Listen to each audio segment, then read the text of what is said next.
Congress youth leader Aithagani Prabhakar మనతో ఉన్నారు. జల్లచెరువు గ్రామంలో వారి యొక్క అభ్యర్థి ఐతగాని వెంకటరమణ గారు, వారి భర్త నాగేశ్వరరావు గారు ఇక్కడ ఉన్నటువంటి సమస్యలపై పోరాడతారని, వాళ్ళ మీద నమ్మకంతో ఇక్కడ ప్రజలు వారిని సర్పంచ్ అభ్యర్థి ఎన్నుకున్నారు. వారి మాటలు తెలుసుకున్నాం. ప్రభాకర్ గారు చెప్పండి, ఇక్కడ ఉన్న సమస్యలు ఏంటి, మీరు సర్పంచ్ అభ్యర్థి వారికి ఎలా వివరించాలనుకుంటున్నారు? నా పేరు ప్రభాకర్, నేను పాలేరు నియోజకవర్గ యువజన కాంగ్రెస్ ప్రధాన కార్యదర్శిని. ప్రభుత్వం వచ్చాక 2 సంవత్సరాలలో సాధ్యమైనంత వరకు ఊర్లో ఉన్న పనులన్నీ చాలా వరకు కంప్లీట్ చేశాము. 37 ఇందిరమ్మ ఇళ్లు ఇవ్వడం కూడా జరిగింది.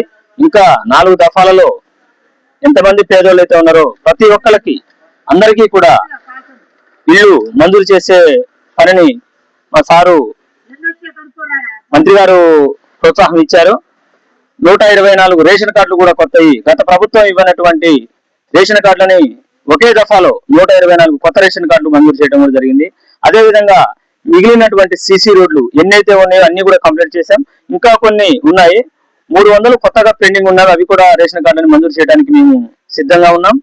ఇంకా 3 సంవత్సరాల ప్రభుత్వం ఉన్నది కాబట్టి అధికారంలో ఉన్న ప్రభుత్వాన్ని, అధికార పార్టీ అభ్యర్థిని గెలిపిస్తే పనులు సజావుగా సాగి అందరికీ లబ్ధి చేకూరుతుంది.